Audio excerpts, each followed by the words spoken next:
Bonjour, bienvenue au Parlement wallon. Moi et mon équipe, nous allons travailler sur la thématique de l'habitat. L'habitat, c'est quelque chose d'important, c'est vivre et s'épanouir. Nous allons présenter notre projet. Alors, nous avons d'abord réfléchi à la définition de l'habitat. Choisir son habitat, ce n'est pas anodin, c'est une série de décisions personnelles sur le lieu où on va vivre, où on va se sentir bien, où on va s'épanouir. Le Belge a une brique dans le ventre, ça tout le monde le sait, et donc le Belge souhaite posséder son habitation, son logement. Alors on se rend compte que l'évolution nous mène à réfléchir à des logements qui pourraient être modulables, évolutifs au fil du temps. Mais comment conserver la propriété d'habitat modulable?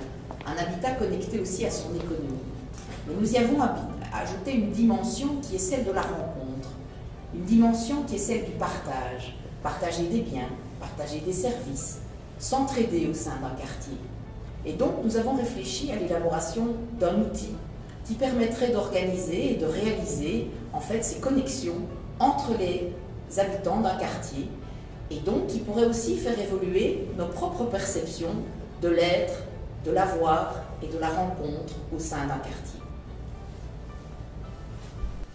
En 30 jours, nous proposons d'élaborer un outil de création de liens, un outil spécifique pour chaque quartier, et nous allons également élaborer les modalités de diffusion de cet outil qui finalement sera destiné aux communes.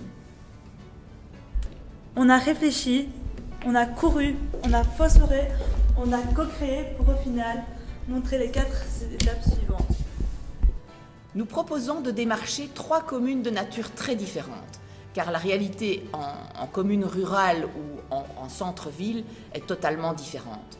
Nous organiserons des ateliers de brainstorming créatif avec des citoyens pour collecter leurs besoins qui nous permettront ensuite d'élaborer des cahiers de charges qui serviront à organiser un hackathon ou un créathlon.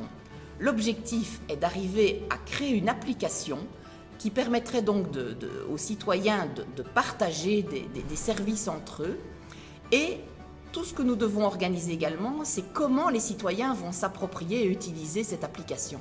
Car elle ne sera efficace que si on arrive à créer un vrai lien entre les citoyens, des rencontres qui vont créer la confiance pour qu'ils utilisent l'outil.